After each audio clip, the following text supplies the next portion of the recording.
bi moo occupé woon réseaux sociaux yi moom mooy la venue ñëwu Eudoxie Yao ak it Diabasora la malienne ak Eudoxie Yao bi nga xam ne moom ivoirienne la mu suscité vraiment coow lu bare ñu gis ne sénégalais yu bëri dañ ko naqarlu ñu gis ne tamit ci réseaux sociaux yi gars yi bëri ñu ngi doon dal artiste bi di Pape Diouf également tey dinañu indi ay éclaircissement ay mbir yu bari yoo xam te ku bëgg a woote rek da ngay woote ci WhatsApp bi gars yi pas Messenger bi mu ngeen woote ci sama WhatsApp dinaa leen jox numéro WhatsApp bi bu ci kanamee donc mu indi coow lu bari ñu bëri jàpp ne Pape Diouf moom moo organisé lu nekk ñu yekk ko ak génération consciente waaye tey dina am ay éclaircissement ak aussi quelques révélations aussi ndaxte ñun aussi gëstu nañ ci ba xam lan moo sabab mbir mi dinañu jël ñi nga xam ne ñoom ñoo organisé événement boobule ndaxte mbirum sabar bi nga xam ne moo waroon am ca esplanade bu Grand Théâtre waa Subatel ñoo ko organisé waa Subatel ñu ko ki ko jiite bokk na ci ki nga xamante ne ni mooy maxu sànq sa ñu ngi doon waxtaan ndeysaan maa ngi koy muy fàttali ne ñu ngi doon gisante foofu ca 2STV dëkk foofu ca France donc maxu bu Subatel dina dugg ci biir live bi mu am ay leeral yu am solo yu muy apporter kon gars yi moo tax ma ne leen partager leen live bi maxu dina dugg bu ci kaname pour ay leeral waaye polémique bi lu tax mu am fu mu yegg dëgg la internet yi joué nañ ci un rôle waaye ki nga xam ne mooy Karim bu nitu dëgg Karim ak it ay gàngooram aussi boole ci aussi ak ay association yi nga xamante ne ni dañoo bëgg a sàmm valeurs yi foofu ca Sénégal ñoom it génn nañ ci presse bi moom def na ci live dem nañ ci télévision yu wax ñu fas yéene woon ñoom dem ca biir événement ba ca bés ba ngir mun a tas événement bi ci boppam donc moom Karim dina dugg incha allah rabi ñu waxtaan si lu tax gars yi sénégalais yi mbir mi metti leen ñenn ñi ne Diabasora ak it Eudoxie Yao xamuñu lan mooy seen métier lan lañ fi liggéey ci Afrique ba tax ñu wàcc aéroport bu Blaise Diagne ñu leen di teeru ak drapeau wu Sénégal ak ay tamak ñoom seen ak bongoman yeeg ñoom seen xamuñ loolu lañ mënul comprendre première heure bi ci loolu lañ koy consacré deuxième heure bi à partir de 16h heure Sénégal 18h heure Paris dinañu ñëw ci li xew ak waa xalifiste yi la xew ca mairie de Dakar ndax xam ngeen ne Soham Wardini nekk une proche collaboratrice de l'ancien maire de Dakar Khalifa Sall tey ñu nëbb ko jant bi moom la ñu tabb ca bopp mairie bu Ndakaaru muy guléet ñu gis jigéen mu jiite mairie bu Ndakaaru mu nekkoon nag xeex bu am doole ci suuf ndax gis ngeen nañu def Khalifa Sall nëbb ko jant bi révoqué ko nekkatul maire ñëpp ne dañ ko jaay doole nit ñi jàpp ne état bi dañ ko jaay doole ndax dafa bëgg a laaj réew mi mu nekk un concurrent sérieux ci président Macky Sall ci candidat Macky Sall ba muy dund injustice ñu ne nag Khalifa Sall aussi moom ki mu doon jàppale depuis Rebeuss moom mooy Soham Wardini gars yi jàpp ne Khalifa Sall depuis Rebeuss boobu mu nekk moom moo facilité élection wu Soham Wardini pour wane ne Khalifa Sall même bu nekkee ci biir kaso ba Ndakaaru fiefam la moo ko moom tey dooleem ba tey ñu ngi koy gis te am na doole daal maanaam loolu dinañ ko waxtaanee ñu ubbi nag ligne bi yéen xalifis yi yéen sénégalais yi naka ngeen gisee li ni mel donc gars yi sans plus tarder damay daal di woo ki nga xamante ne ni moom mooy Karim bu nitu dëgg su waxee ba pare ñu daal di jël également ki nga xam ne moom mooy maxu bu Subatel di leen xam ne aussi mun ngeen woote bu ñu ubbee ligne bi mun ngeen woote incha allah à partir de 16h 18h surtout ci kaawu Khalifa Sall bi ak Soham Wardini bi nekk maire de Dakar mun ngeen woote ci 00221 sama WhatsApp 00221 523 46 30 00221 523 0221 77 523 46 30 donc Fifita Diouf def naa bindal na leen ko nii kon ñu woo ki nga xamante ne nii moom mooy Karim bu nitu dëgg tey déggante wuñu léegi laa ko wone ko Karim foog nga dugg voilà donc ñu daal di jël Karim bu nitu dëgg gars yi partagé live bu baax a baax tey jii yàlla xam ne ni dama xaw a ne comme rendez-vous la duñu ko manqué benn yoon ñu daal di ni ñu koy defee dimanche bu ne ñu jagleel leen live di nekk ci sa Facebook live bi maa ngi koy ziar di ko jox wàccuwaayam di ziar sénégalais yi nekk ci diaspora bi yëpp ak ñu nekk fii ci biir Sénégal donc maa ngi aussi joxe ay tuuti leeral ci li nga wax donc may tàmbalee ci pourquoi le choix de ces invités là waaw xam nga ñun man personnellement laay wax damay wax sama waxu bopp parce que man lu nit ñi di wax d'habitude du ma ci fiyewu parce que ñoom buñ dee ay référence xaw ma buñ nekkulee ay référence seen biir dëkk xaw ma parce que man du ma tuumaal benn doomu aadama parce que li ñuy def fekkewu ma ko yëguma ko ñun dama am xarit bu jigéen bu baax boo xam ne sama sœur la ñu yàgg te Odix Yaaw moom ngay wax woykat la yaa ngi dégg waaw Jaba Sora tey bu fekkoonte amul lu mu représenté tey yaakaar naa ni Sénégalais duñ ko suivre si ay snapam ba muy am ay followers yu dul jeex ay millions de followers ku yeewu di nga xool snapam ci ñi nga xam ñoo fi nekk mu am ay fans yu bëri Sénégal ñun ñu xool que ni bu ñuy def événement dafa am stratégie bu ñuy demee stratégie bi ñuy demee mooy jéem a créer le buzz autour de cet événement pour àdduna xam ni am na lu xew loolu moo waral choix boobu parce que bu dul dara métier bi ñuy def suñu liggéey la am nañ ci toute expérience yaa ngi dégg donc loolu moo indi choix bi pour ñu inviter leen mais seen def lu bon ak ñuy def lu baax wax dëgg yàlla ñun xamaluñu leen dara lu bon parce que fekk fu ñu koy defee yëguñ fu ñu koy defee waaw léegi ma laaj la parce que Magu aussi entre nous xam nga Odix Yaaw buñ ko xamee du wuy moom lañ ko xamee Odix Yaaw bañ koy xamee ci wane yaram moom lañ ko xamee mu dem ba ci biir muy jéem a woy loolu c'est récent c'est pas comme benn Rihanna boo xam ne bañ koy xam ci album lañ ko xamee moom xamewuñ ko ci ay album voilà donc aussi bu fekkee wax nga ne aussi kenn xamelu leen ne ay jaaykatu seen bopp leen c'est vrai que kenn mënu leen xamal lépp mënuñu juger mais ñooñu nga xamante ne gars yi nee nañ amuñu ay valeur ñu génne suñu drapeau national di leen di accueillir loolu moo choqué nit ñi est-ce qu'il fallait en arriver là waaw Mati encore une fois bëgguma sori trop ci côté boobu parce que bu dul dara man je pense que jigéen dañ koy respecté yaa ngi dégg tey am na ñu nekk si biir dëkk bi fii nekk ay jigéen di def lu gën a garaaw ñoom lu ñu def yaa ngi dégg te kenn waxu leen mais nit ku nekk jigéen da nga ko jox war ma yaa ngi dégg rawatina ñu bàyyi seen dëkk ñëw suñu dëkk bu dul dara ñoom am nañu tur seen dëkk yaa ngi dégg loolu c'est le plus important pour man parce que bu dul dara ñun ci dëkk jullit la ñu ne waxante ak defante yu bon jëf parce que Sénégal ñëpp dañ ko xamee dëkku jàmm ñëpp xamee ko dëkku teranga yaa ngi dégg mais boo amee gan yu ñëw fii ne serait-ce que sax seen dëkk bi ñu bàyyi déplacé wu war nañ teg seen teru lu rafet parce que ñun ñun ay ndaw lañ man personnellement samay âge ñëw na trop waaw ñu ngi lay déglu di leen yóbbu Europe ñu def formation dellu si di liggéey yaa ngi dégg dellu si di liggéey donc bu fekkente dañuy conscientiser ay nit ñu ci ñun la jiitoo comment nga donc ñun lépp lu yàq jeunesse bi duñ ci dox mosoo leen dégg suba teel ci benn détail bu ñàkk fayda te pourtant on a eu à organiser de très grands événements yaa ngi dégg donc moo tax man la du ma avancer trop ci wax jooju nga may bëgg a dugal parce que ñun nekkuñu di promouvoir lu ñàkk fayda ñun nee naa la bu ñu mënoon jot ci Rihanna dañ koy wuti mais mënu ci jot moo tax ñu yem ci liñ mën a jot ok yaa ngi dégg mais ci détails yi ñuy dugg nii man bëgguma ci avancer parce que li ngeen di wax xamuluma leen ko man personnellement comme nan nga donc sinon damay weddi yaa ngi dégg wala ma dugg ci loo xam ne maa ngi bàkkaar dëgg la waaw léegi gars yi nee nañu vraiment loolu c'est important c'est-à-dire que gars yi ngeen xam ne du Pape Diouf moo organisé mais waa Subatel ñoo organisé Bercy bi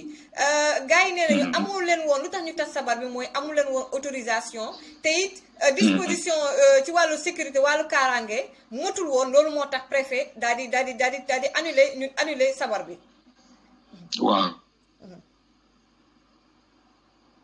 pour préciser dëgg-dëgg kat yi nee naa la ci sama introduction ñun bi ñuy def Bercy dañu teg suñu stratégie ne dañuy tàggatoo ak sénégalais yi parce que ñun dañu respecté waa Sénégal lépp lu ñuy def Paris balaa ñu fa egg dañ koy bégalee suñuy doom fii ak suñuy yaay ak suñuy tante ak suñuy mag mooy may leen sabar bu mag ñi nga xam ne bëggoon nañ seen ay fans comme ñeneen ñi ngay dégg ñu indi leen yaa ngi dégg raison pour laquelle pour dire que ni ñoom seen ñëw am na lu mu apporté te am na ñu leen bëgg ba ñu ñëwee teeru nañ leen sabar bi 19h fees na del y avait 4000 personnes 19h te xaajugul ba léegi fenn comprendre nga donc ñun loolu ci doon wut beneen bi mooy ñu may leen benn concert bu mag ci banlieue bi parce que Pape Diouf doomu banlieue la yaa ngi dégg loolu moo nekkoon l'objectif li si des mooy Pape Diouf organisé pour être très clair Subatel moo organisé mais seen Pape Diouf moo jiitu bu jiitoo dañ naan sawur Pape Diouf mais encore une fois may leeral que ni ñun man sama ay bureau biir Grand Théâtre la nekk donc bépp décret bu ñu fa ne dañuy interdire lii man dinaa ci xam dara parce que man ak le directeur on est en phase moom yëgul tinul parce que mu yoon Fuuta ci affaire parrainage yaa ngi dégg ça fait 1 mois mu ngeen Fuuta ci affaire parrainage bi ci topp mooy le préfet de Dakar mu may bu may dégg wala ngeen enregistré audio bi yónnee ko moom bi muy ñëw di ma seet ci biir événement bi il faisait ay 21h le responsable des sapeurs pompiers moo ko indi ci man yaa ma dégg waaw kaaraange weesu mu ñëw fekk fa ay sapeurs pompiers yu bëri moom xamuma pour le préfet responsable sapeurs pompiers li ñëw ba ci ñoom laaj ko waa ji moo ko indi ba ci man ne ko kii mooy responsable mu ñëw expliqué li may expliqué ne ma li ma mooy ministre bi moo leen woo ne leen affaire bi dañ ko interdire parce que dafa am ku gaañ muy Bruno Diatta ma koy jaale de passage ay mbokkam ak tous les Sénégalais yi nga xam ne ñoo nekk ci àdduna bi yëpp parce que il a servi le Sénégal yaa ngi dégg te ne serait-ce sax pour loolu war nañ ko delloo njukkal bu ñu xamoon ni dafa am interdiction ci à cause de son décès ñun ñoo koy njëkk a annulé waxtu balaa ñu fa egg parce que li gën a metti mooy yow nga investir sa xaalis jël ay nit jëlee leen dëkk ba dëkk fay leen hôtel billet d'avion donc que ñun ñu annulé moo gën a yomb que ñu ñëw foofu di defar yeneen frais. waaw mais lu tax quand même un monument comme Bruno Diatta mu gaañu gars yi nee nañ ba ngeen déggee décès bi rek war ngeen ko reporter wala yu demee noonu ak it Grand Théâtre ndax ñoom aussi attiré wuñ seen attention ci loolu. waaw moom foofu laay leeral moo tax ma ne la. ñun côté boobu du suñu faay ñun yaa ngi dégg. xam nga ne la man sama bureau mi ngi biir Grand Théâtre. waaw. donc te bu fekkoon ne xanaa xaalis moo gën a neex man ñun ñoo ni di fay. bi ñu fay Grand Théâtre waxuñu dara. te man nee naa la. kaaraange bi ñuy wax man waa Grand Théâtre laa fay. Grand Théâtre laa fay pour police ak sapeur pompier léegi ñoom ci lii laaj na ndax police suñ fa wala sapeur pompier nekk foon. d'accord nee naa la léegi sama biir wax sapeur pompier seen njiit moo jël préfet bi ñëw présenté ma ko ne kii mooy préfet de Dakar. d'accord. yaa ngi dégg donc amoon ngeen autorisation kon. autorisation non mani mais tëgg Grand Théâtre rek autorisation la déjà tëgg biir Grand Théâtre déjà autorisation la. d'accord. yaa ngi dégg. waaw bu njëkk. tëgg biir Grand Théâtre rek autorisation la parce que jël nañ sa xaalis. autorisation weesu loolu. dëgg la. donc bu ñu yóbbu wax ji feneen. affaire bi wax nañ ni li ñu am comme alibi parce que loolu la wax le préfet. bu fekkente ni li ngeen wax comme alibi mooy décès Bruno Diatta. moo tax ñu koy annulé balaa ngeen ko annulé man sama wàllu bopp ma annulé ko man maa ko annulé ñoom annulé ñu ko. ah yow yaa ko annulé. man maa ñëw annulé ko mais police ñëw fa kenn ñëw fa annulé ko préfet bi mu ñëw wax man maa ne comme que lii mooy seen alibi ci li ma xalaat ma ne leen nañu arrêté. d'accord donc préfet dafa ñëw wax ak yéen mais du préfet moo ne ngeen annulé sabar bi mais yow yaa jël sa décision bopp ne dañ koy annulé. non préfet dafa ñëw ne ma. wax ma ne ma dañu jot que ni décès Bruno Diatta bi lii ak lii. waaw yaa ngi dégg. expliqué ma détail par détail. waaw. man ma laaj ko ne ko ndax loolu kese mooy alibi parce que. xam nga Sénégal dañu baaxoo ba organiser dara. am ay nit ñu nekk suuf di yàq yaa ngi dégg. parce que dégg nañ ay gars yu jug. di wax di expliquer ay affaire comprendre nga. xam naa ne loolu aussi am na lu ñu ci joué comprendre nga. mais comme que ñun bëgguñu dugg ci détail yooyu. dañuy préfet waxee ñu xam ne kilifa la nguur gi ñoo ko fi teg. ne serait-ce pour loolu sax il faut ñu doxoo war ma. ok. yaa ngi dégg. tey ñun bu affaire bi di metti ci ñu lay metti. mais nag li ñu jël comme prétexte pour annuler ko dafa ëpp dafa am solo c'est très important pour ñun moo tax on a préféré balaa nit di fa ñëw di annuler ñu annuler ko suñu bopp. d'accord léegi dama dégg ci communication bi gars yi ñu ne seen interview ñu ne dinañ ko def soit le 6 wala après Bercy bi léegi su ngeen koy tëggaat ndax da ngeen di invité waat Eudoxie Yao ak Diabasora wala ngeen koy def sans ñoom. non pour le moment. décidé guñ dara pour xool na dañ koy def le 6 wala dara parce que yaakaar naa ni Bercy moo nekk suñu kanam. d'accord. bon te on a assez de pertes yu nekk derrière ñun. donc yoo xam ne pour ñu rebondir ci leen dafay xaw a compliqué parce que événement bu mag boo ci jóg. dafa am yu bëri yu mu laaj. waaw te Sénégal li nekk duñu wax sax waxu dédommagement parce que xam nañu mënuñu ko. comprendre nga. te nekkuñu fi di ko réclamer nee naa la dese Bruno Diatta rek doy na prétexte bu war a tax ñu annulé lépp ñoo def luñ ci perte jaral nañ ko. c'est pas grave parce que yàlla moo ko tudd et puis yàlla moo tuddoon ni sawar bi du am. parce que nit tamit du xëccoo kenn du xëccoo sa borom. waaw donc delloo nañ lépp ci yàlla. et puis li war a am bu fekkente ni nañ defaat. dinañ ko communiquer nit ñi. xam nga. bu fekkente tamit du amaat dinañ ko bàyyi ba bañ ko war a amaat am mais en tout cas. li may wax rek mooy. Mati encore une fois ñun ay Sénégalais lañ te Sénégalais teranga lañ ko xamee. ok nañu bàyyi di ñaawal nañu bàyyi di wax lu ñaaw parce que amul solo. léegi am na ku la laaj. mu ne 500 millions. am na ku la laaj mu ne 500 millions yi ngeen préparé Bercy bi nee na yéen fan ngeen jëlee xaalis boobu yéen waa Subatel am na ku ko posé benn internet. waaw ñun le budget wu ñun kese nekkuñu di liggéey ñu dañoo ay partenaires. dañ ne parce que eggaguñ ci 500 millions yi. dañ ne suñu budget. pour ñu couvrir suñu charge yëpp c'est 500 millions eggaguñ ci parce que jotagul. d'accord. eggaguñ ci daal nee ko. loolu lañ dañu bëgg atteindre objectif boobu mais eggaguñ ci nañu ñaanal ñu egg ci. mais loolu mooy budget bi am na sax lu ko ëpp. ok d'accord en tout cas maa ngi lay gërëm di la sant sa dernier mot lan la yéen ñi di préparer Bercy bi comme defe naa focus bi moom mooy Bercy bi. waaw mais dernier mot bi lenn rek mooy ma dellu di la remercier ci vraiment audience bi ñu may. pour ñu mën a leeral lu bëri. ci suñu diggante ak Sénégalais yi. parce que xam nga lu taxal deru aadama dafa yomb. yàq moo gën a gaaw a defar. donc fallait que ñu leeral tuuti affaire yi. et puis di ñaan Sénégalais ñu ñaanal ñu parce que Pape Diouf c'est la première fois muy dem Bercy te bu amee ndam Sénégalais ko moom. bu fa amee safaan bi Sénégalais yi la yaa ngi dégg. parce que ñun bi ñuy organiser. mënoon nañu jëm jëlee artistes africains di la yóbbu ay Bercy mais defuñu ko dañuy promouvoir suñu culture. parce que tey dañ ne benn Youssou Ndour moo doon jug di dem Bercy mais pour ñu xam ni salle bi. amul complexe. ñëpp war nañu ci mën a produire moo tax tey lépp lu ñu mën dañ koy jël pour suñu ay doomu réew. am na solo loolu rek mooy objectif mais du leneen. am na solo waaw loolu kese la. donc ñu ngi remercier ñëpp di leen tàllal suñu loxo pour ñu ñaanal ñu. am na solo kon Maxu maa ngi lay ziar di la remercier lu bare ci disponibilité bi xam naa ñu joxante rendez-vous. amul benn problème fi ba Bercy bi incha allah jërëjëf Maxu. merci beaucoup jërëjëf Mati jërëjëf merci beaucoup. merci beaucoup di leen fàttali ne donc suñu invité tey moo doon mun ngeen woote fu nekk ni mbokk yi donc comme léegi 18h jot heure de Paris 16h heure de Dakar mun ngeen woote soit ngeen waxtaan ci li nga xam ne mooy li indi polémique bi mooy problème mu Diabasora ak Eudoxie Yao bi ñu invité woon ci prélude Bercy bi ca Ndakaaru ca Grand Théâtre Esplanade wala ñu wax également ci deuxième partie bi ndax moom lañ ko jagle woon moom mooy Khalifa Sall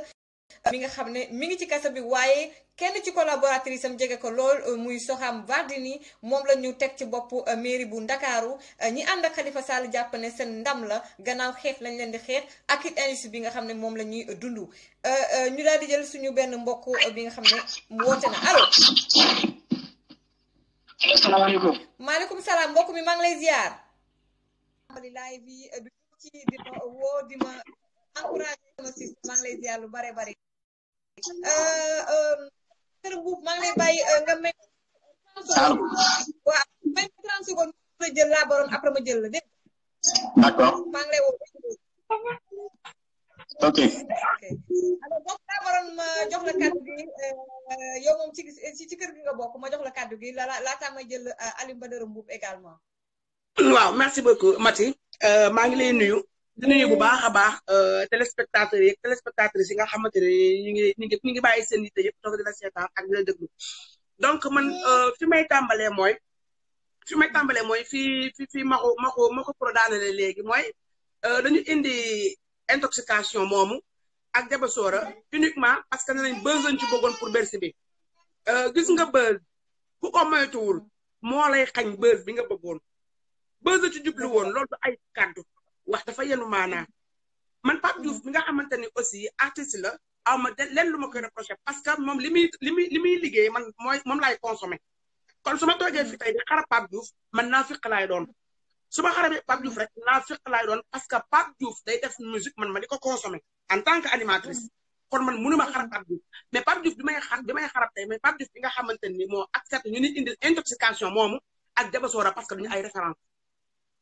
référence ci A duñu ay référence ci B ba ca Z dëgg neexul bu fekkee ni tey jii ku jóg kon ñu teeru la aéroport à AIBD mais man kon je suis prête man pour ba dem Sénégal lañu ma teeru man lu mu dee man maa ngi def ay live mais la baroon am na ñu wax ne est-ce que Pape Diouf est-ce que xam na sax kan mooy Eudoxie Yao ak it Diabasoora est-ce que ñu ngi xam na leen am na ñuy laajte loolu sax am na ñuy laajte loolu parce que waa Subatel ñoom ñoo organisé man loolu lañ ma wax démb. mani Subatel organisé guddi organisé moom lañ ci jamale Subatel ñoom ñoo ñu yab ñoom ñëpp laa la wax ñoom ñëpp lañ jamale ci même pied d'égalité ñoom ñoo ñu yab parce que amuñu woon pour dañuy indil intoxication moomu ak Diabasoora parce que duñu ay référence dëgg neexul Sénégalais yi jigéen ñi kenn kontaanul sabar nag mënuñu ko tere Sénégal parce que sabar dañoo judd fekk ko fa màgg fekk ko fa te dañuy dee ñun ñëpp bàyyi fa sabar kenn mënu ko interdit man damay fekk sabar ba mu neex damay fekk musique ba mu neex mais dafa rafetul ñu ni indil yooyu nga xamante ne nii kenn xamul lu ñu tekkiwul dara ci société bi tekkiwuñu dara démb si Eudoxie la tudd mais man maa ko tuddee intoxication parce que intoxication la mën a doon dëgg neexul dañoo yàpp Sénégalais yi dañ ñu yàpp bu fekkee taal rek Sénégalais bis bu la ñu organiser fa Miss jongama yaa ngi ko fi ay taal yu toll ni armoire si vacant lan moo tax woowuñu leen nañu pare kon désormais à partir d'aujourd'hui en tant que la baronne Seck man bu may dem Sénégal dañ may teeru génne sabari génne bongoy Macky Sall la ma tapis rouge parce que man lu mu dee man maa ngi liggéey dara Sénégal maa ngi France mais tey jii man maa ngi def ay social maa ngi dimbali nit ñi nga xam dañoo amee cancer ñu leen di faj maa ngi dimbali ñi nga xam ne dañoo amee jabar ñu leen di faj xale boobu monsieur defal laay tey jii Marième Faye Sall mi nga xam ne mooy première dame jël na ko en charge yóbbu nañ ko Tunisie pour opérer ko problème cardiaque la am et pourtant loolu liggéey la damay bàyyi sama lépp di ko def kon tey jii ba pare pour dem Sénégal dinaa wax gars yi ñu teeroo ma comme ni ñu teeroo borom taat yooyu tudd intoxication ak Diabasoora da mooy seen problème Pape Diouf nag man awma lenn lu ma ko wax parce que bu ma ko waxee dara damay nekk naa fépp parce que day musique muy mbalax muy neex ma di ko consommer en tant que animatrice mais nag dañu yab yabaate weesuwul lii ñu indi Sénégal dañu yëpp waa Sénégal barke alxuraan dañu yëpp sénégalais bi lan la ñuy doyee nii lan la leen di doyee ban référence fan la ñu toj ay taatu neen maa ngi dégg léegi Karim di wax naan xaw ma kan kii Max Pro xaw ma Maxu Pro mi ngi wax léegi naan Sénégal am na ñuy def lu pire mais ñu mun ko def ci mbedd mi ban sénégalaise moo ñimee taxaw di wane ay taatam ci digg mbedd mi nii comme ni ko intoxication mi di defee soo ko defee ayet sàppi la boo ko defee ayet sàppi la voilà ñoom nag li wetu woon mooy ñu tax ko nit moom comme nee na léegi moom moo arrêté sabar gi il a pas xaman dégg may tubaab mais xam nga foog ma boole ci bokk li mu def nii c'est bien comme nee na moom moo ko annulé sabar gi c'est bien il a bien fait parce que man dama d'accord waruñu woon sax xaar ñu naan tey jii daa am ku génn àdduna respect tey jii bu fekkee ni tey Bruno Diatta ñëpp dinañ xamuñu ko ñu bëri nañ xamuñu ko mais am na ñoo xam ne xam nañ ne liggéey na 40 ans au pouvoir moo nekkoon protocole depuis Mame Senghor Mame Abdoulaye Wade Abdou ba ci kii ba mu gaañi barki dem même bu fekkee catholique la mais Sénégal la ñu bokk catholique la mais Sénégal la ñu bokk nañ ko jox cër nañ ko jox respect dañ ko tëral ñëpp toog soxnaam toog nañu jox nañ ñu cër dañu moom il faut ñu arrêté dëgg neexi soxla wunu nag benn intoxication ndax Sénégal suuf wata ba fa nekk dafa doy bu fi gën indeeti Diabasoora ak borom taajure yooyu nga xam ne ne armoire si batan soxla wunu leen loolu la amoon ni naa ko ci wax te maa ngi xaar nag mais kenn am na benn parole merci beaucoup la baronne vraiment suñu waaye une vraie guerrière parce que ni nga ko waxee loolu moo am day faral di def social moom aussi di jàppale vraiment askan wi mu nekk lu am solo lay Brésil moom laa waroon jël léegi allo. merci. waaw mbokk mi maa ngi lay ziar en 2 minutes parce que dama war a jël dama promettre jël la waa dafa jot Alioune Badara Mbuub. ah bon Cheikhouna Lele Brésil. ah Cheikhouna maa ngi lay ziar. delloo ziar na ji tey. waa rajo Diaspora Ëttu Sénégal. waaw rajo Diaspora waaw. émission bi am na solo trop Mati mais nag waajoo noonu ki doon wax noonu franchement par la waxam yi. waaw. mais leerul quoi li mu doon wax lu bari du ci dëgg parce que nit bu wax bu tegu ci yoon rek ku ko dégg da koy xam quoi. dëgg la. mais man nag li gën a métti li mu jox moom bëriwul mooy suñu drapeau bi. ñu la doon teeru aéroport loolu moom rek moo ma ci métti quoi. d'accord loolu moo la ci métti. loolu rek moom. Donc, je l'ai pas appris. Hein. Tu l'as pas appris en plus. Non. Tu l'as fait quoi? Tu l'as lu? Ah, pourquoi tu le sais? loolu bu ko def suñu ndaw yi di ko gis maanaam jàpp ni ñu c'est parti avec écouter les autres. médiatisé Bien, ma chérie. la dernière fois, je savais pas du tout. Tout le monde l'a reçu. Et à la fin, je la savais pas. Qu'est-ce que tu fais pour faire du théâtre? Et les autres, c'est comme toi, non?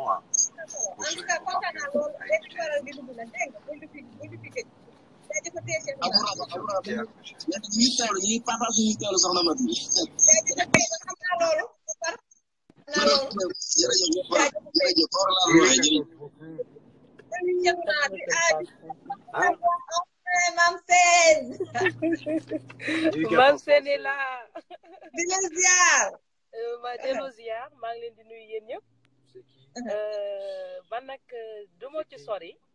mais benn message rek lay passé mooy le 13 ñu ngi woo ñëpp ñu boycotté Bercy l'importateur de prostituées mooy Pape Diouf. donc ci benn kii rek benn fànn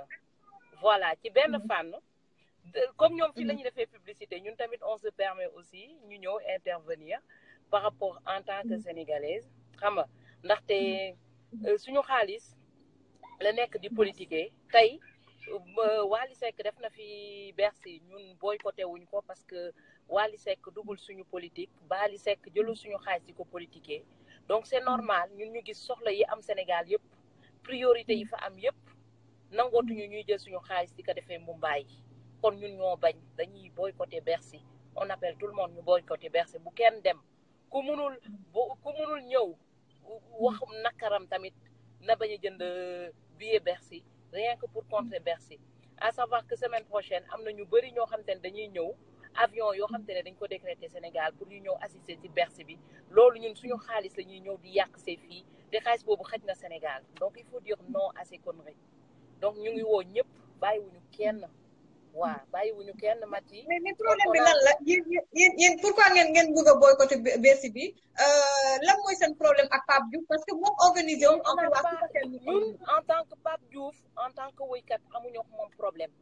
mais en tant que nit ka nga xamante ne tey gis nañu Sénégal ku jóg mu tuddee Macky Sall ni ñu koy waxatee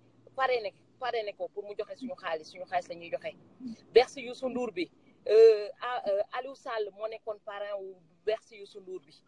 tey xaalisu Sénégal bi ñuy jël di ko pasaree te mu xaj ci hôpitaux yi nga xam ne radiothérapie amuñu ko Sénégal gis nga handicapé yi ñi nekk ci hôpitaux yi di dee ji nga étudiant yaa ngi nii seen bourse dara taxawul Mati il faut passer à l'essentiel faut plus ñuy nekk di encourager la connerie humaine tey ñaata nit ñoo nekk ci internet bi ñu ñuy wax nañ leen cotiser parce que amuñu lu ñu fajoo tey suñu xaalis la ñuy jël di verser il faut le dire parce que ni koy waxatee Pape Diouf nañu génneel yan impôt la fay pour gagner xaalis boobu noonu nañu won fiche de paye boo xam te ne moo tax mu gagner xaalis boobu noonu qu'on arrête tey bu Amadou ni ñu koy waxatee bu frère Macky Sall bi jëlee permettre jël 10 millions di ko mbay mbër te mu am ay priorité il est temps que ñun population bi ñu jóg ñu ne stop à ces dérives là te man je dirais toujours stop à ces dérives on n'a pas de problème ak Pape Diouf mais problème bi ñu am mooy xaalisu Sénégal bi ñuy jël di ko dugal ci ay mbumbaay te moom yeneen priorité yooyu problème la ñu am tey nag bu fekkonte ne dafa demoon indi autopsie ak xaalisam on s'en fout xam nga am nañu ay valeurs yu ñuy défendre ñun en tant que sénégalais tey moom nee na sabar si suñu aada la bokk effectivement sabar si suñu aada la bokk mais importer ay prostituées bokk si suñu aada donc yokk na ci yu bon yoo xam te ne bokk suñu aada kon buy wax bu mu ne li mu organiser noonu suñu aada la ndax nekkul luy valoriser suñu aada mais luy yàq suñu aada la ndax loo bokkuloon suñu aada donc lépp lu Pape Diouf def pour autopsie pour leneen yëpp pour poche am la donc nous on dit non aux dérives on dit non ni ñu koy waxatee ak yu bon yi nga xam te ne mooy génn ci yu bon ci yi ñuy def nii ñun ñëpp dañ ko continuer di xeex ñun ñi nga xam te ne dañuy xeex pour développement xam nga au moins ñu aider jigéen yi nga xamante ne tey jii ñu ngi fecc ñu ngi def yooyu nga xamante ne ñu ngi koy def xëy na ñenn ñi parce que xamuñu nu ñu war a dem wutee ji liggéey ñenn ñi xamuñu seen droit ñenn ñu ngi abusé wu si ñoom parce que yeewooguñu donc il est temps que ñun ñi nga xamante ne xam nañu lan mooy àdduna ah ñu ñi nga xamante ne yeewooguñu pour ñu mën a développer Sénégal donc looloo tax mais sinon Pape Diouf en tant que tel on n'a pas de problème avec lui. waa kañ maa ngi lay nuyu di la sant nga baal ma nag de waaw voilà nga baal ma xëy na peut-être c'est un peu gênant mu dugg ci sa live di wax nit yi nañu boycotter Bercy bi mais comme ñoom dañu ñëw ci sa live di publicité seen Bercy donc man je me permets aussi dugg sa live faire passer mon message au nom de nag ci boycott bi Viviane Safi mu ngi ci Babacar avec 2 L xam nga Khalifa Babacar am na ñu bëri ñi nga xam te ne tey Paris lañ nekk France lañ nekk ils sont intéressés au boycott et te inscrits wu nag ñu ngi woo ñëpp nag ñu ñëw rejoindre ñu jour boobu noonu pour ñu dimbale Sénégal pour que mu mun a développer wu ñu mun a bannir yi nga xam te ne mooy yàq société waa kañ bonne soirée maa ngi continuer di allo merci beaucoup xam naa yaa ngi nekk ak xale bu nekk ci yoon bi duñ la téye lu yàgg ci yoonu ñibbi bi mais sama jëkkër mooy dawal nag man daw ok moo tax ma am voilà sinon je conduis pas merci beaucoup ok merci et je t'encourage allez bye merci beaucoup donc gars yi ngeen may ma daal di woo Alioune Badara parce que man dama ko coupé pour que ñu parce que amoon na ko déjà ku duggoon gars yi may leen ma rek ma jël Alioune Badara Mboup baal leen ma jël Alioune Badara Mboup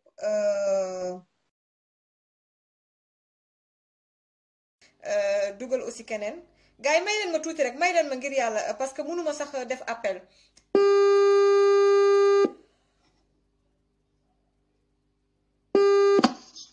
allo allo oui. waaw maa ngi lay ziar lu bare Mboup y a eu beaucoup d'appels xam naa mënuñ la bañ a jël ak sa mouvement ñu bàyyi la nga wax 2 minutes bu ko defee ñu jël suñu mbokk yi di woote un peu partout dans le monde. dëgg la Mati donc Alioune Badara bu mouvement dafa jot. waaw. dañuy commencer rek par féliciter tous les patriotes yi nga xam ni xeex nañu ba nga xam ni Pape Diouf loolu mu fi bëggoon a def amu fi. waaw. Karim aussi je pense que moom ci combat boobu la nekkoon ak plusieurs patriotes. mais am na loo xam ne un discours bu mu tenir ñun franchement on se démarque de ce discours là. parce que dañu yaakaar que ni moom bu fekkee ni ñëpp gis nañu la pertinence de Ousmane Sonko kenn werantewu ko. mu doon un leader bu proposer lu bees kenn werantewu ko. mais Sénégal fi mu toll soxlawul ñuy jël ay nit di jeter du discrédit ci seen kaw. d'autant plus que moom Karim nee na moom li muy woote ci l'islam la ko teg. mais l'islam dafa wax ni lu nga teg ci kaw nit na nga fekk nga am ci preuve. moom amul benn preuve ci wax ay Khalifa Sall ni lii la wala lii parce que c'est pas la première fois def na ko ci Assane Diouf. ñun je me rappelle on est dans la même plateforme boo xam ni nekkoon nañ ci ñoom moom ak mouvement am nitu dëgg. mais un jour ñëw na di wax Assane Diouf on lui a dit que yow. Assane Diouf mi. waaw mais pourtant. waaw yaa ngi défendre Imam Ndaw mais Imam Ndaw dañ ko jiiñ terrorisme. donc d'autant plus que yow nga gëm ni Imam Ndaw deful dara. ñeneen aussi dañuy gëm ni Khalifa Sall dañ ko tuumaal. donc ça c'est très gauche tey su nekkee ñun ay jeunes patriotes moi je me dis que ni dafa am benn discours boo xam ne dañ ko war a tenir. ku nekk am nga sa candidat ku nekk mën nga dem massifier wala nga ànd ak ki la neex. mais il n'a pas le droit tey di jël nit di ko wax loo xam ne amul ci preuve. parce que tey Sénégal ñun. bu ñu ko wootee patriotique amul kenn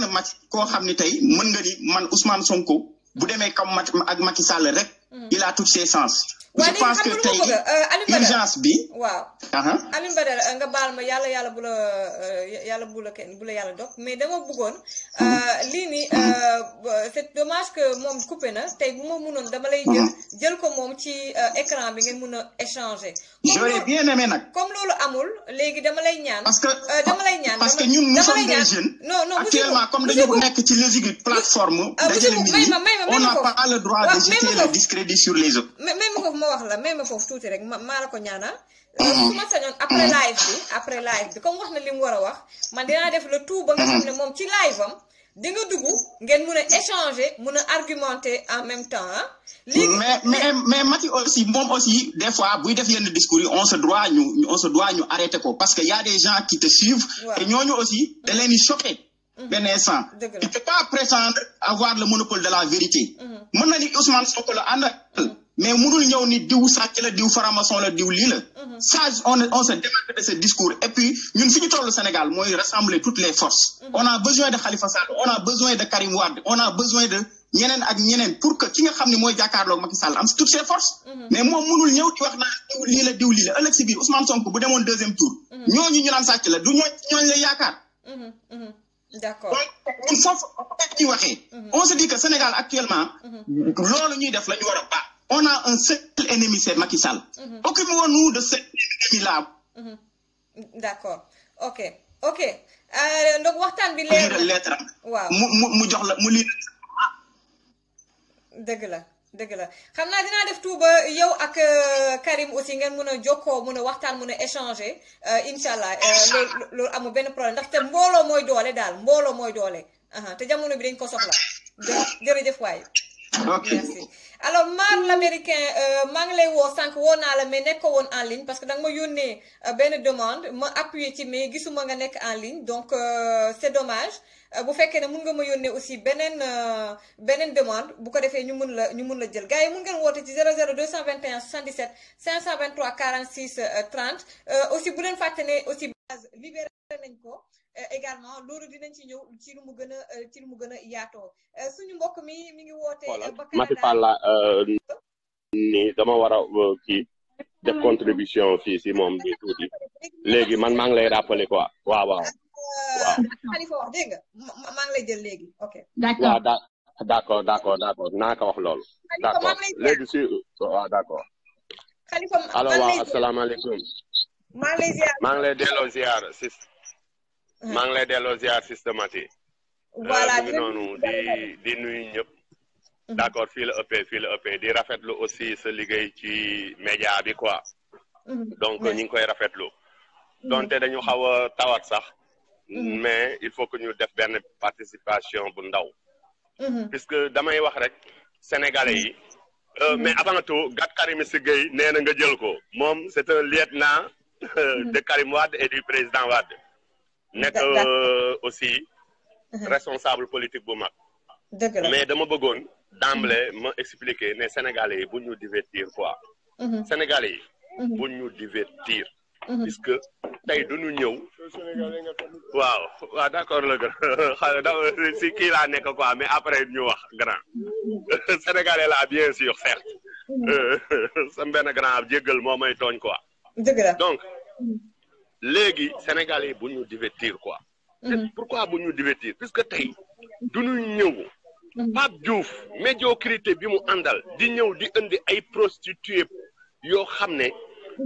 vraiment c'est la honte. pour les femmes. mais Khalifa parce que ñëpp dañu jàppoon ne Pape Diouf la mais il paraît que du moom moo organisé mais dafa am ñeneen ñu organisé ñoom ñoo invité. Eudoxie Yao ak it nga xam ne moom mooy Diawa Sora am na ko ma ne sax est-ce que Pape Diouf xam na ko Eudoxie Yao xoolal xoolal ñun politique nañuy def quoi te aussi ay patriotes nañ gis nga lépp lu xew lu am ñun xam nañ ko dañu am ay connexion comme ni parti au pouvoir amee connexion si ñun mais gis nga lu leer nañ Pape Diouf il est au courant te amul benn naan ay fans club bu Pape Diouf ñoo invité genre yooyu puisque ñun du ñu ñëw benn jigéen boo xamante ni nii di suufeel jigéen ñi naan benn ministre sénégalais xaw ma 23 millions xaw ma lan la ko jox pour tëddeg moom keneen koo xam ne ay taat yu rëy ak ay ween yu rëy lay jaay yoo xamante ni nii vraiment ñun un pays le pays de Cheikh Ahmadou Bamba Cheikhul Khadim Seydi Hadji Malick Sy mais ñooñu ñun dañu vraiment dañu rusloo man am na yoo xam ne bëgguma ko si woon sax di wax démb def naa benn live parce que temps yi yëpp live bu may def dañ koy yàq dañu bloqué waatoon sax sama Facebook mais sama benn boy comme ingénieur en informatique la moom moo ma defaraatal affaire bi donc ma leen di expliquer ñun problème ay Pape Diouf sax yooyu duñu intéressé donte sunu rakk muy une battante muy kii Mame Sène wax na ne ñu boycotté ba si Pape Diouf yooyu c'est bien mais li gën a am solo mooy sénégalais yi nañ jox quoi divertissement yi nañu ko bàyyi ñun dañu bëgg ñu lay déglu wax naa loolu ñuy déglu itam ñenn rek nañu war a déglu si direct live puisque yeneen yëpp ay kasaw la nit ñi ay tour nañ bëgg yow da nga am tour avant ngay def nii si ay live Facebook macha allah Baba Aïdara ainsi de suite c'est un journaliste d'investigation man duma raay kenn duma raay président Abdoulaye Wade duma raay Karim Wade duma raay kenn mais damay raay dëgg gi puisque le peuple sénégalais man je suis patriote avant may doon un politique nañu waxante dëgg te yàlla moo tax gis nga problème bi fi mu toll nii xam nga lan la ñun dañu jël sunu ak yelleef yëpp salfaañe ko muy Macky Sall daf ñu tooñ le peuple sénégalais tooñ la race noire dañu war a jóg def taxaw seetlu bi mooy lan Macky Sall fi mu toll nii jël na annexé jël sunu ay carte d'électeur yëpp léegi rek laa jot benn information boo xam ne du ma cité ki moo ko wax ne benn waay dafa jël ay dafay liggéey consulat fii de France kii du Sénégal en France jël ay carte d'électeur plus de 3000 xaw ma 4000 6000 astafirullah jëlee leen Sénégal indi leen France ñu may laaj ndax commencé waat nañ joxe carte d'électeur yi fii en France mais comme man wallahi léegi dama ko wax comme man dama nekkoon dama siégé aussi woon sama carte d'électeur jot naa ko bu yàgg moo tax man ku amul carte d'électeur du ma wax ak yow parce que ku mënul voter moom du ma ne apolitique nga mais yow da nga beddi sa réew demoo xeex pour jot sa carte d'électeur sénégalais yi nag fi mu toll nii dañu war a xeex pour jot suñu carte d'électeur ñun suñuy combat nekkat feneen Aly Ngouille Ndiaye warul organiser élection yi waru ko organiser ba pare ñu ñëwaat ci beneen fànn muy que fichier électoral bi ñun mënuñu dem ci fichier boo xam ne xamuñu lan la puisque tey da ngay ñëw parrainer un candidat ba pare boo ko parrainer yow sa tour nekkul si fichier électoral bi puisque fichier bi si sa tour nekkul yow doo mën a voter c'est ça ñun fii nañ nekkoon Montreuil en France te sénégalais yu bari xamuñu loolu léegi nag li fi sës mooy lan Macky Sall fi mu toll nii préparé na ba pare victoire am il va pas dire 54% au premier tour il va dire 52%. ba pare ñëpp ñoo xamante ni carte d'électeurs yi ñi voté woon je crois si je ne me trompe pas c'est 3 400 000 électeurs ñoo voté woon yii ñu invalider seeni vote puisque dañu juum jàngu ñoog yooyu ak yeneen ñun nii au niveau de France ñi ngi actuellement di organiser wu pour que Aly Ngouille Ndiaye il va pas organiser les élections fichier électoral bi dañ ko war a joxe si date bu normal jaajëfatee frère dañ ko war a joxe si date bi nga xamante ni nii moom la ko parti politique yëpp war a jot mbir mi loolu la nañu bàyyi ay kasaw xam naa ne ñi la soxla dañu bari mais ñun suñu kamba mooy lan jële fi Macky Sall bu dul loolu sax wallahi billahi wa taala daf ñuy jaral ñu jaay suñu bakken comme ni ko le frère Assane Diouf Ndongolo doon waxee puisque tey duñu ñëw jël suñu pétrole jaay jël suñu gaz jaay ñu ne am nañ uranium zircon ñu nekk troisième producteur au monde ba pare di wër premier producteur au monde pays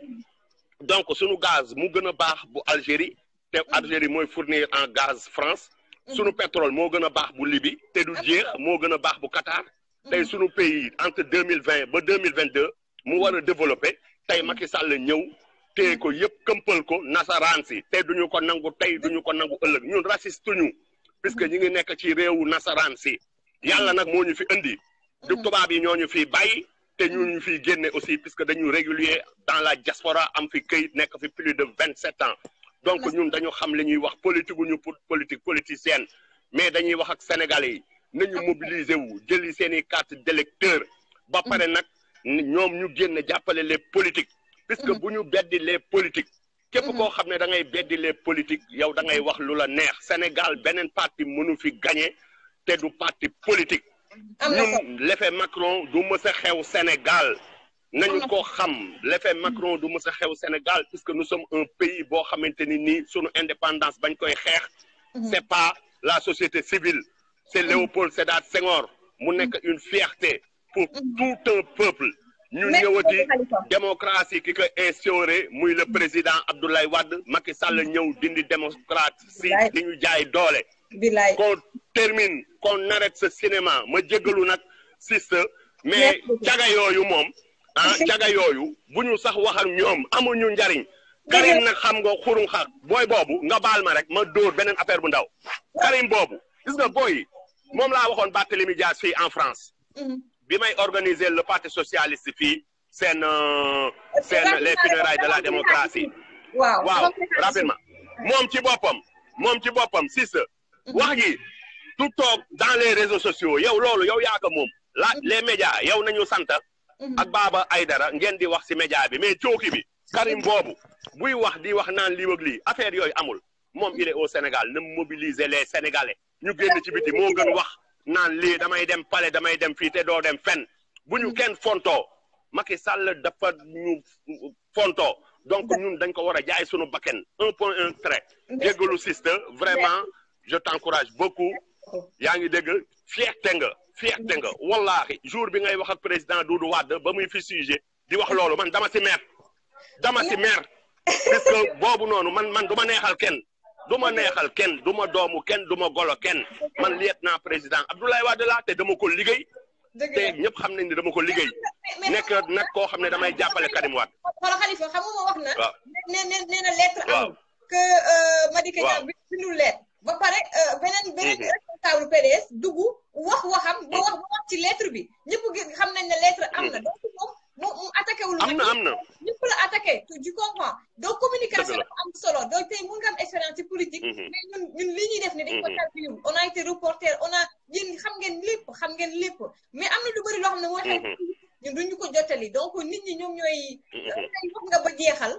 homme politique bu ñu jël Sénégalais ñoom ñooy xool décortiquer le fond et la forme nit ki nan lay waxee comportement ak la muy wax c'est important mais moom la concerné il a communiqué d'une manière boo xamante ne ni Sénégalais rafetlu wuñu ko mais moom concerné parce que ñun moom mooy loolu ñun on est dans le milieu mun nañu saaga mun nañu xas loolu suñu liggéey la dañ koy dégg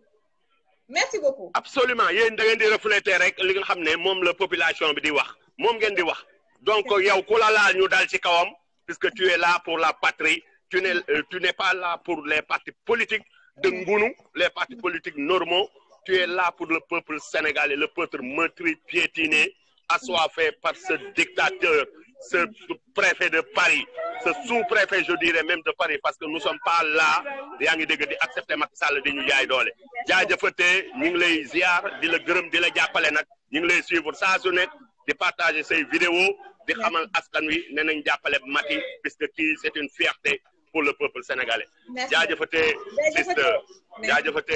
jaajëfatee ñoo far on est